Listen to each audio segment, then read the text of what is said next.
Hello. Thank you for stopping by for our online worship experience. Today, we're going to talk about our hearts, how to encourage each other to love one another, and perhaps to care for ourselves. I'm Pastor Lyda. And I'm Kimberly Emerson, and we welcome you to Westchester United Methodist Church, a place where everyone is welcome and all are affirmed as beloved children of God. This is a place where love works. If you have a candle and a worry stone, now is a good time to grab them. As a reminder, a worry stone is a small stone that you can carry with you, and if you're feeling anxious or worried, you can rub the outside of it. Okay, now we're going to start by taking a moment to center ourselves. Let's center our hearts as one. First, let's take a deep breath together.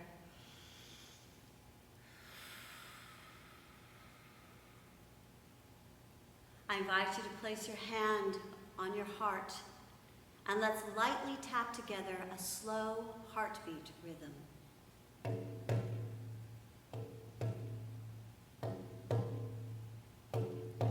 Holy living God, heartbeat of creation, help us to take this time to center on you. For you made us, you gave us life, and you continue to be with us in every moment, every breath,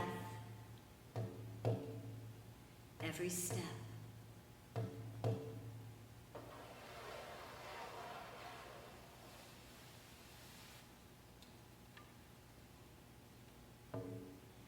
Hear now this assurance from God. Be still, O heart, you're not alone. Your beat is shared with me. Come now and calm and center here.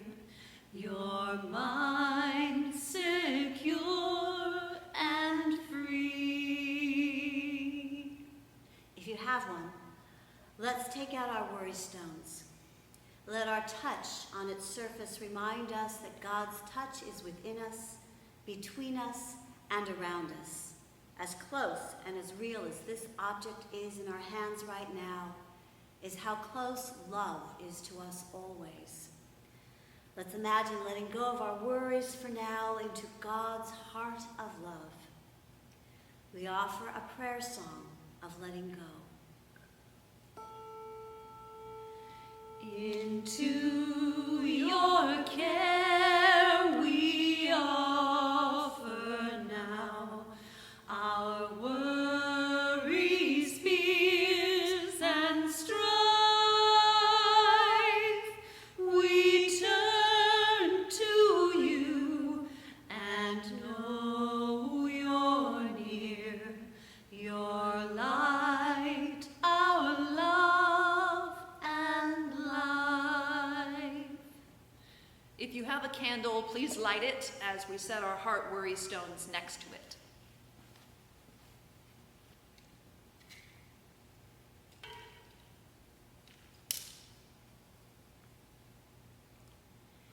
In our first reading, the resurrected Jesus tells his disciples that the Spirit will be with them when he's gone. If you love me and obey the command I give you, I will ask the one who sent me to give you another companion, another helper to be with you always, the Spirit of truth, whom the world cannot accept since the world neither sees nor recognizes. But you can recognize the Spirit because the Spirit remains with you and will be within you. I won't leave you orphaned. I will come back to you. A little while now, and the world will see no more. But you'll see me, because I am the holy living God. Because I live, and you will live as well. On that day, you'll know that I am in God, and you are in me, and I am in you. Those who obey my commandments are the ones who love me, and those who love me will be loved by Abba God. I too will love them and will reveal myself to them. From John chapter 14, verses 15 through 21. Doing the right thing is something that we try hard to do. And there are days where I have to try really hard to do it because sometimes the right thing is difficult. And it means that we may make sacrifices so that we don't harm others. We do it because love is the commandment we live by. In this excerpt from an early church letter, we hear the apostle encourage the people to always be ready to share from their hearts about the source of their hope and love that is in them. It is Jesus. Now who will harm you if you are eager to do what is good? But even if you do suffer for doing what is right, you are blessed. Do not fear what they fear, and do not be intimidated, but in your hearts sanctify Christ as Lord. Always be ready to make your defense to anyone who demands from you an accounting for the hope that is in you. Yet do it with gentleness and reverence. From 1 Peter chapter 3, verses 13 through 16. So how do we sanctify Christ as Lord in our hearts? To sanctify something is to set it apart as holy. Holiness resides with each one of us, and it calls us to see holiness in others. Ah, that's a really mature and wonderful insight, Kimberly. But being mature, there is no easy or polite way to say this, so I'm just going to put it on out there. There are times when it sucks to be a grown-up, pardon my language. There are times that being a grown-up is just really hard, and I will admit that being a grown-up does come with some perks, like being able to eat a cereal full of marshmallows and sugar for your dinner, but there is definitely a downside to being a grown-up. Being a grown-up comes with responsibilities. It comes with worry. It comes with the knowledge that your heart can get broken over and over again, particularly when you're trying to follow the teachings of Jesus, even when it feels like everything else is blowing up around you. It seems like the more grown-up-y I get, the more people there are for me to love. The more people means more people that I have to care for, to be an advocate for, and more people to worry about. And they say that when you become a parent, your heart is no longer yours, but is carried around outside of your body by your children. And in my experience, that has proven to be true. But I think that's true whenever we choose to love. Because when we choose to love, we give our hearts to be carried by others, not only by family and friends, but by people we may not even know. Those who are sick, those who are grieving, those who live on the streets, those who are oppressed, those who put themselves at great risk to help others. And when you're a grown-up, it's really hard not to get caught up in all of the things that you have to do and the worries that you have and the responsibilities that all come along with being a grown-up. During this time of COVID-19, people across the United States and all around the world have been asked to stay safer at home in an effort to stop the spread of this horrific virus. And that has proven to be a good thing, but it's a really hard thing. And while we were figuring out what safer at home looked like, the onslaughts of posts and articles and YouTube videos about how to use your safer at home time to shine, they all began. Get in shape with a virtual workout. Learn how to bake bread. You can learn a foreign language while you are working out, writing a book, or baking bread. Share your knowledge with your kids. Enrich your children. But remember, take this time for yourself. Now is the time to focus on you. And I thought to myself, sure, I'll focus on me after I figure out my kids' school situations. After I figure out how to procure toilet paper, hand sanitizer, and anything that claims to kill 99% of any germ, I'll take care of me after I figure out the financial implications of staying safer at home.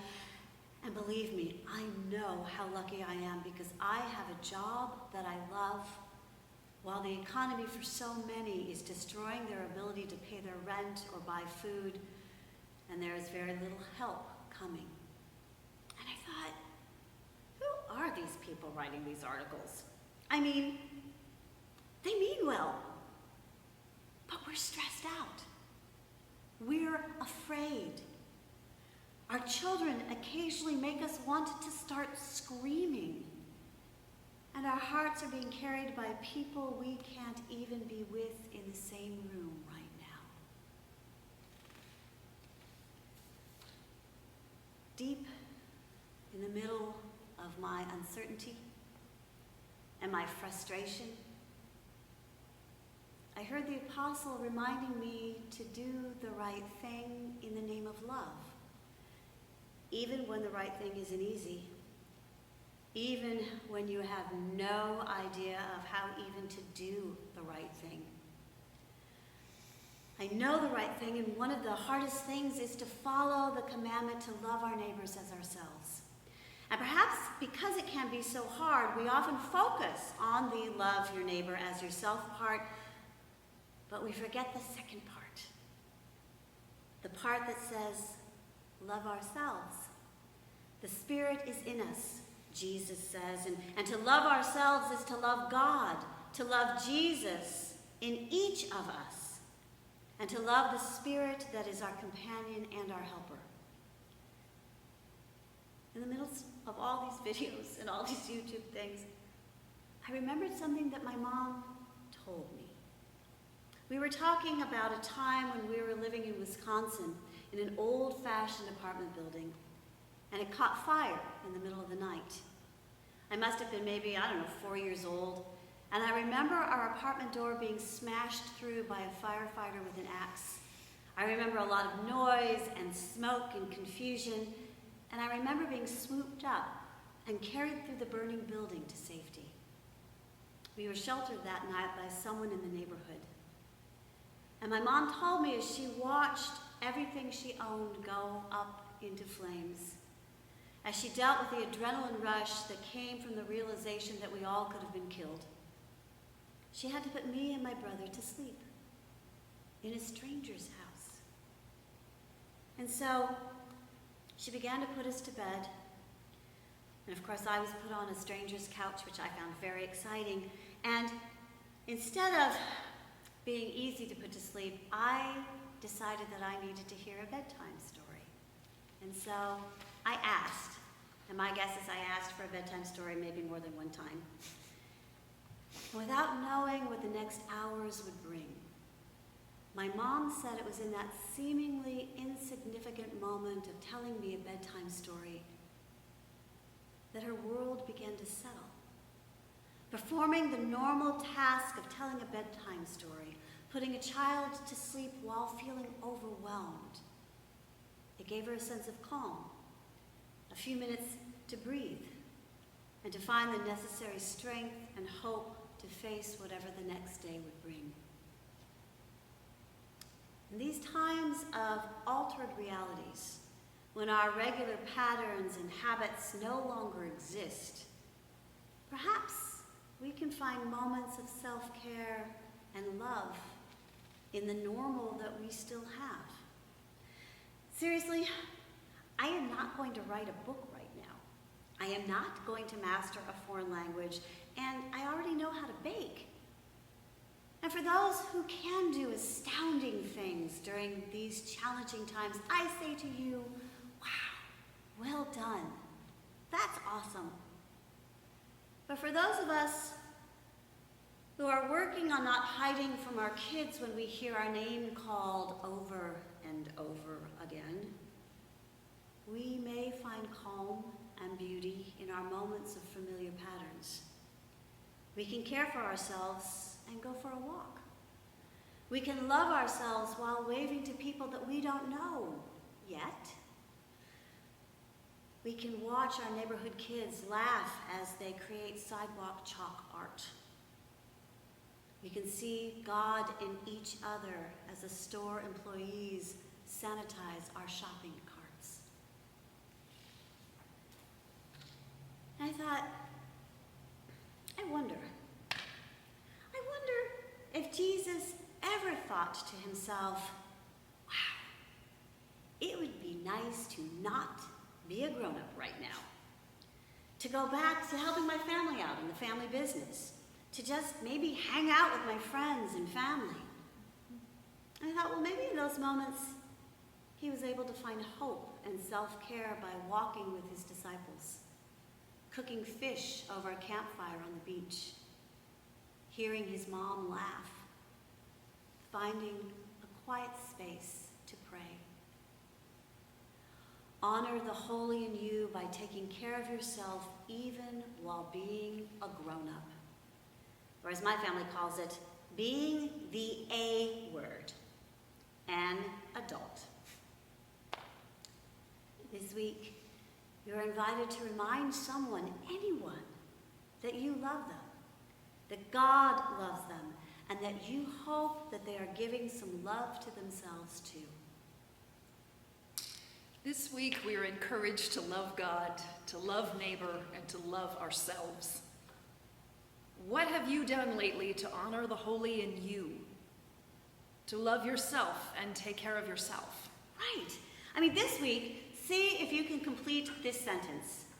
I honor the holy in me by taking care of myself by, and you fill in the blank. You can do it. You can complete this sentence this week by even taking just a moment to give yourself some love and some care and maybe a little bit of grace. As we prepare for our time of prayer, you're invited to listen to Kimberly sing or to join in the singing of the song, Holy, Holy, Holy.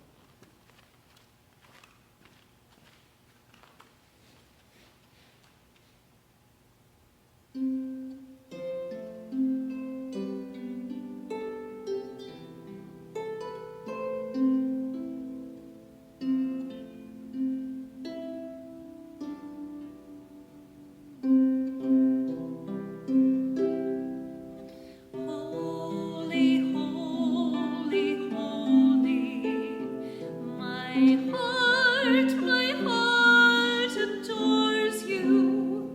My heart knows how to say to you, you are holy, Lord.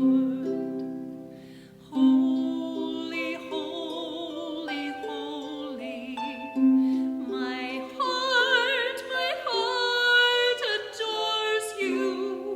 My heart knows how to say to you, you are holy, Lord.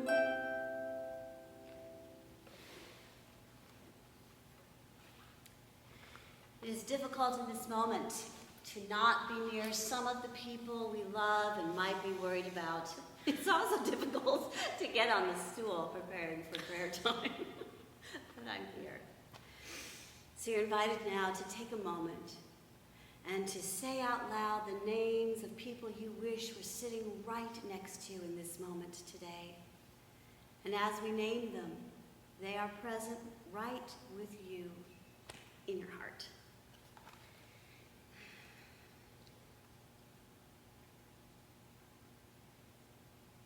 You are also invited to speak aloud names or situations you wish to pray for.